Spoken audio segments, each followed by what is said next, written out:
Welcome to the Rim Break Rodeo. We hope this video helps. In this video, I will explain how to set up Selenium in Eclipse. First, ensure you have the necessary tools installed on your system. Begin by downloading and installing the latest Java Development Kit, or JDK, which is essential for running Java applications. Next, install the Eclipse IDE for Java developers, your primary environment for writing code. Finally, confirm you have a stable internet connection, as you will be downloading several files. Now that your environment is ready, let's get the Selenium WebDriver files. Head over to the official Selenium website, selenium.dev, and navigate to the Downloads section. Locate and download the stable version of Selenium WebDriver for Java.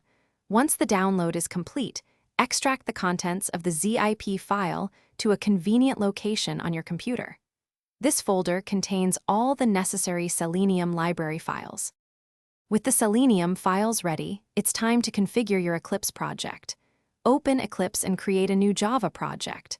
Right-click on your new project, select Build Path, then Configure Build Path. Under the Libraries tab, click Add External JARs. Navigate to the folder where you extracted Selenium and add the main Selenium Java JAR file. Crucially, also add all the individual JAR files located within the libs subfolder to ensure all dependencies are included. Finally, let's write and run your first Selenium test. Create a new Java class within your project.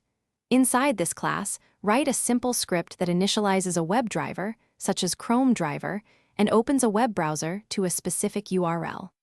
Execute this code as a Java application to confirm that Selenium is correctly set up and interacting with your browser. And speaking of upgrades, if you're looking to simplify your home cleaning, check out the Shark AI Ultra Robot Vacuum.